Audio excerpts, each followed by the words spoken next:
bulan 11 sampai bulan 12 sibuk urang yang mat-mat harta tengku. Malam hana gua rumah ikan tu. Ni tanya bat tengku yang mat-mat harta. Hana gua rumah, tua ke rumah, tua ke ni bagan menyiapkan laporan agar nanti di saat dilakukan audit dia tidak ditemukan kesalahan-kesalahan. Betapa takutnya kita mempertanggungjawabkan harta yang dititip oleh manusia yang akan diperiksa oleh pengaudit di dunia. Tetapi kenapa lupa kita para jemaah? Takut harta yang Allah titip itu akan diaudit oleh malaikat-malaikat Allah nanti di yaumil hisab. Kejut anak. Padit bulun nah hana taeh malam gara-gara tapi ke hartanya kiban long petanggung jawab tuman ura akhirat. Padahal aku tanya sahabat dah dengar hadis la tazalu qadami abdin yaumal qiyamah hatta yusalu an arba'ah. Tidak akan tergelincir, tidak akan bisa bergeser tumit seorang nanti di hari kiamat sehingga dia bertanggung jawab terhadap 4 perkara yang salah satu daripada 4 tersebut an malihi terhadap hartanya min ainak tasaba wa fima amfaka, dari mana dia peroleh dan kemana akan dia gunakan, kemana telah.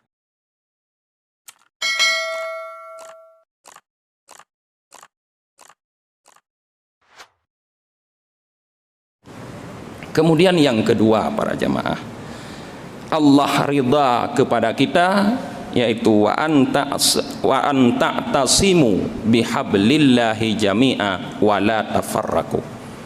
Kita berpegang teguh dengan tali Allah. Semua kita menyatu, bersatu hanya pada satu tali. Disitulah kita berpegang hablillah, tali Allah, dan kita tidak boleh bercerai-berai.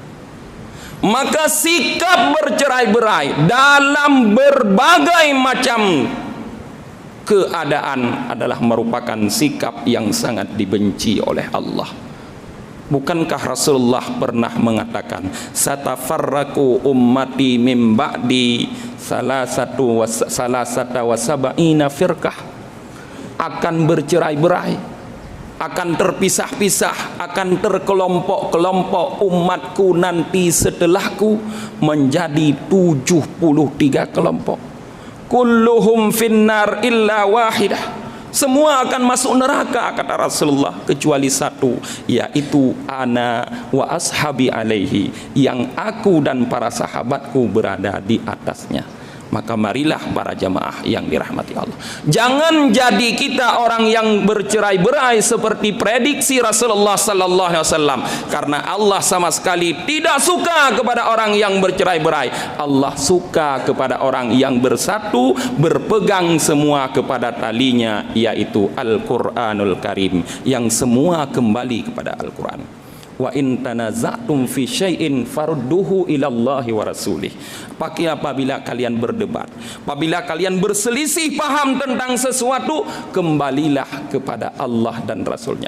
Ingatlah para jamaah, jangan furu'iyah daripada agama kita, bahagian cabang-cabang kecil daripada agama ini, persoalan ibadah memisahkan kita. Tidakkah kita ingat para jamaah bahwa kita memiliki keimanan yang sama, bahwa kita mengakui ketauhidan Allah Subhanahu wa taala, bahwa kita menyembah Tuhan yang sama. Kenapa kalimah yang mampu mempersatukan umat jahiliyah yang dahulu, yang mereka sebelum datangnya Islam, seperti kata Allah, wadhkuru idh kuntum a'da'a, ingatlah ketika dulu kalian saling bermusuhan. Orang-orang jahiliyah dulu semasa Islam belum datang, belum masuk kepada mereka, mereka saling berperang antara satu kabilah dengan kabilah yang lain, sehingga tercipta kehidupan yang penuh dengan ketakutan, yang penuh dengan keresahan, jauh sekali dari kata-kata aman dan damai para jemaah. Kenapa? Kalimah yang datang kepada mereka kemudian, yaitu kalimah la ilaha illallah, tiba-tiba mampu membuat mereka bersatu padu. Orang-orang yang semulanya menjadi musuh atau bermusuhan, tiba-tiba dengan sendirinya langsung menjadi saudara, lebih kuat daripada saudara sekandungan para jemaah. Tapi kenapa kita yang tidak pernah merasakan zaman jahiliyah, tapi terlihat sekarang seperti kehidupan jahiliyah, jahiliyah, tidak mau bersatu hanya pada tali Allah. Masing-masing fanatik dengan idenya masing-masing para jemaah. Ini yang sangat kita sayangkan. Sebenarnya kalau kita ingin mengkaji, melihat lebih jauh, mempelajari sejarah para jemaah, inilah yang diinginkan oleh musuh Islam. Mereka memang sengaja menciptakan kelompok-kelompok di antara sesama kita, membangkitkan ide-ide permusuhan terhadap sesama kita. Dengan terbentuknya kelompok-kelompok kecil di antara kita, maka mereka mudah untuk membasmi kita karena kita sudah menjadi kelompok kecil.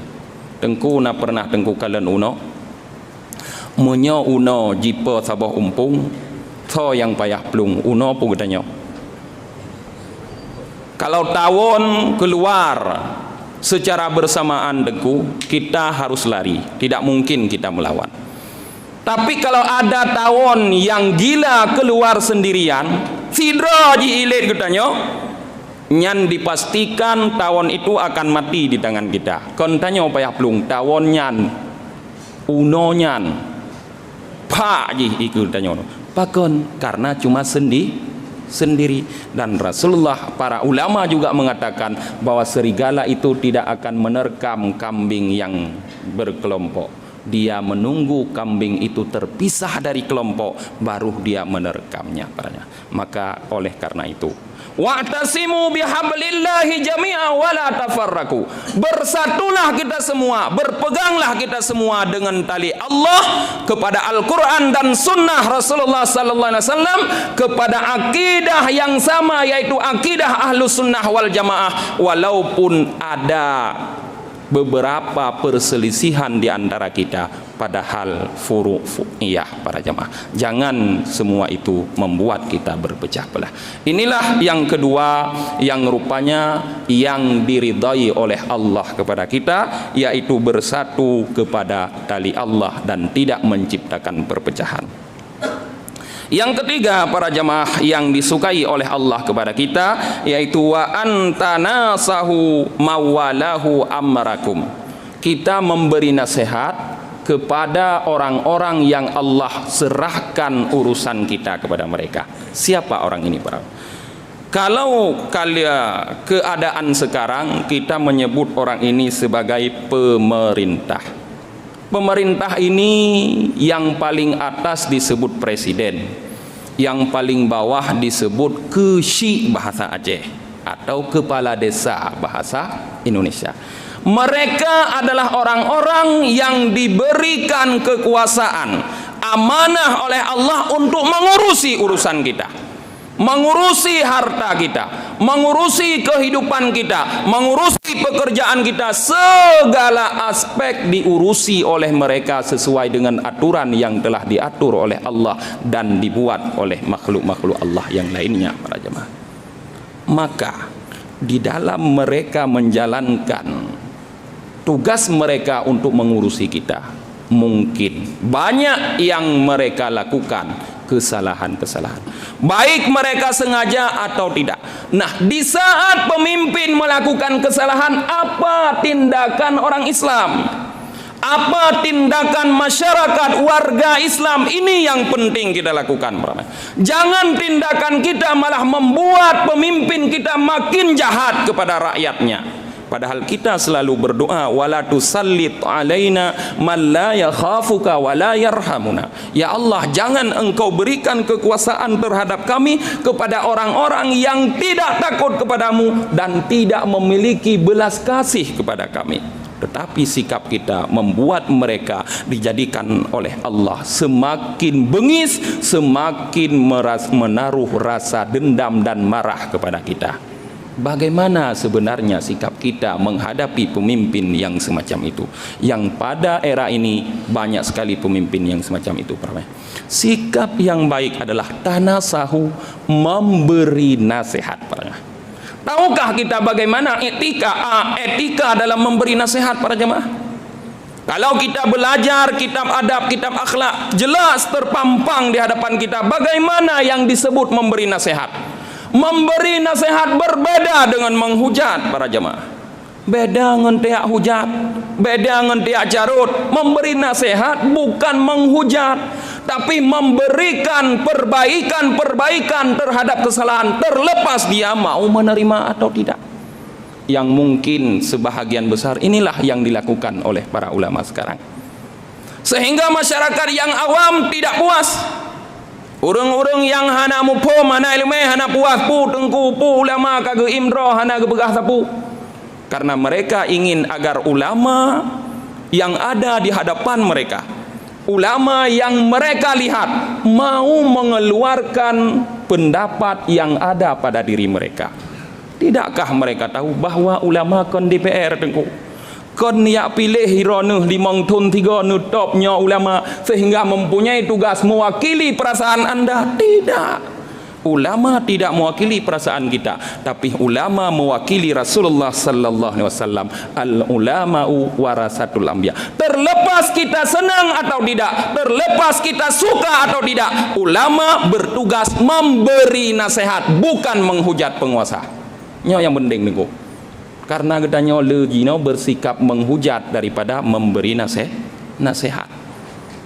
Padahal sikap menghujat ini yang kita lakukan hanya akan menimbulkan persoalan yang tidak disukai oleh Allah, yang bertentangan dengan yang disukai oleh Allah pada yang poin kedua tadi, yaitu tafarraku, berpecah belah.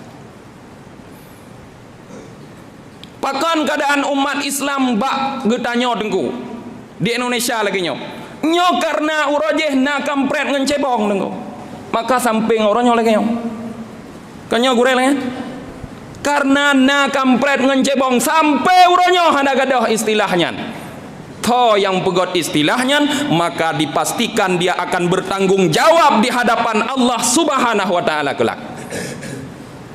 Karena dialah yang menyebarkan permusuhan di kalangan sesama Islam, dan dialah yang mengajarkan kepada umat Islam untuk menghujat para pemimpin. Tugas kita, saya kembali lagi para jemaah, bukan menghujat, tapi memberi nasihat. Yang terakhir, kemudian wa yukrihu lakum, dan Allah benci bagi kalian. Nebengeh le Allah bak getanyo salasan le perkara. Yang pertama apa? Qila wa qala. Yang pertama menyampaikan perkataan yang tanpa sumber. Ategekun qila wa qala, qila hana musakun. Dalam kitab fikih le lagi kan. Qila dikatakan orang. Maka atatalab kitab fikih tengku menyogukun qila nyan mandumlah menepatnya. Karena sumbernya kurang autentik, atau mereka dalilnya kurang kuat. Maka menyampaikan pendapat umum atau opini umum yang sumbernya tidak jelas ini sangat berbahaya, sangat dibenci oleh Allah Subhanahu wa taala. Ni getanyo saya terus berita dalam HP getanyo pulin hana peduli beritanya kiban patah sumber ji. Puna manfaat ke masyarakat, pu terjadi mudarat, punya akan mengikat persatuan di masyarakat atau akan membelah persatuan masyarakat. Apakah ini termasuk nasihat atau merupakan hujatan? Tidak peduli, langsung like and share. Ini yang sangat berbahaya. Tidakkah kita ingat kepada firman Allah Subhanahu wa taala, wala takfu ma laisa laka bihi ilm. Jangan kamu ikuti sesuatu yang kamu tidak punya pengetahuan terhadapnya.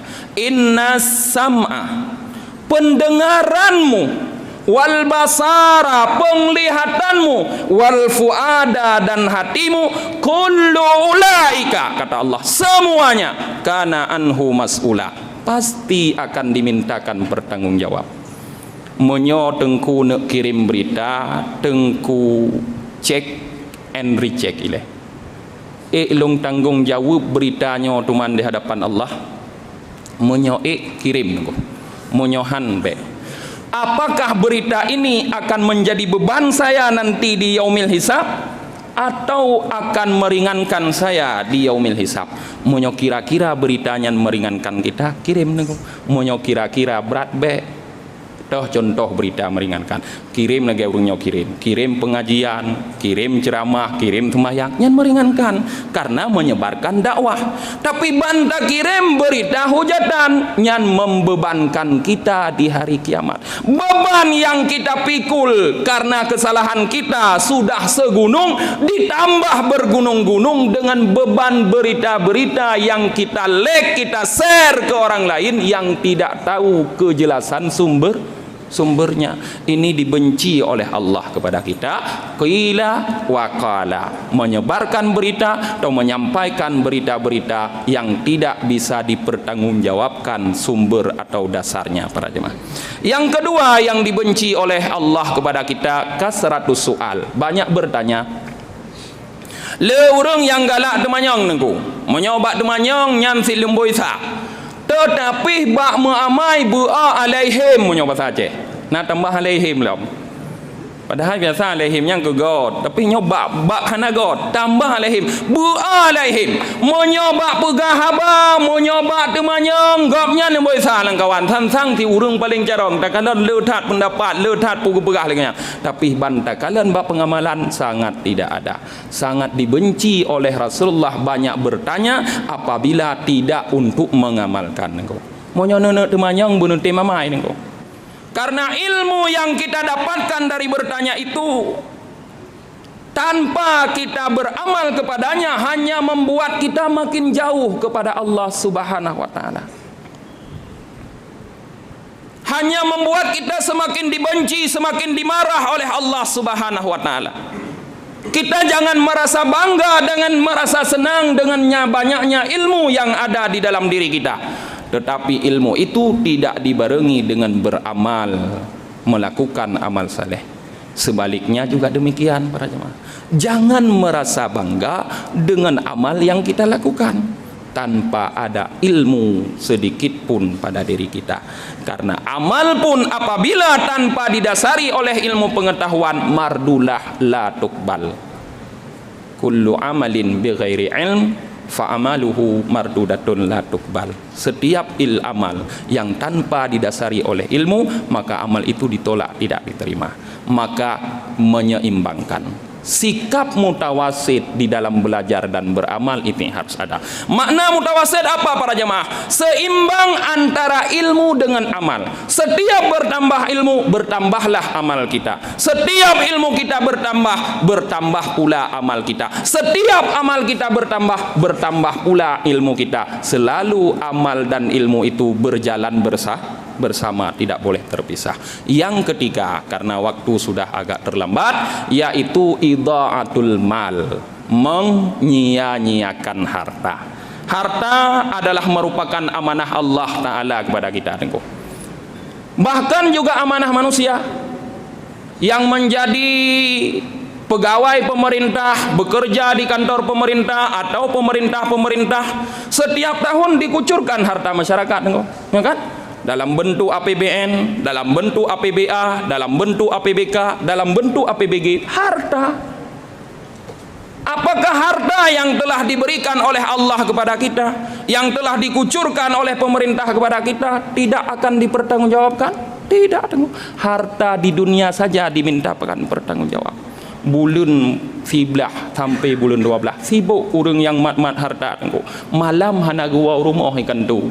Ni tanya pak tengku yang mat harta. Anak gua rumah, tua ke rumah, tua ke anak bagan, menyiapkan laporan agar nanti di saat dilakukan audit dia tidak ditemukan kesalahan-kesalahan. Betapa takutnya kita mempertanggungjawabkan harta yang dititip oleh manusia yang akan diperiksa oleh pengaudit di dunia. Tetapi kenapa lupa kita, para jemaah? Takut harta yang Allah titip itu akan diaudit oleh malaikat-malaikat Allah nanti di yaumil hisab. Kejut anak. padit bulun nah hana taeh malam gara-gara tapi ke hartanya kiban long petanggung jawab tuman ura akhirat. Padahal ku tanya sahabat dah dengar hadis, la tazalu qadami abdin yaumal qiyamah hatta yusalu an arba'ah. Tidak akan tergelincir, tidak akan bisa bergeser tumit seorang nanti di hari kiamat sehingga dia bertanggung jawab terhadap 4 perkara. Yang salah satu daripada 4 tersebut an malihi terhadap hartanya, min ainak tasaba wa fima amfaka, dari mana dia peroleh dan kemana akan dia gunakan, kemana telah dia habiskan. Ini perlu kita perhatikan barangnya. Mudah-mudahan ceramah pada subuh yang mulia ini memberikan sugesti untuk kita, untuk sedikit merubah perilaku kita yang mungkin dulu kita berperilaku dengan perilaku-perilaku yang tidak disukai oleh Allah dan Rasulnya, mengubah kepada perilaku yang disukai oleh Allah dan Rasulnya. Carilah keridhaan Allah walaupun manusia benci kepada anda, karena kalau Allah sudah ridha kepada anda, Allah akan buat semua manusia ridha kepada anda. Tapi kalau Allah sudah benci kepada anda walaupun anda disukai oleh manusia, pada akhirnya Allah akan buat manusia itu benci kepada anda semua. Hadanallahu wa yakum ajmain. Assalamualaikum warahmatullahi wabarakatuh.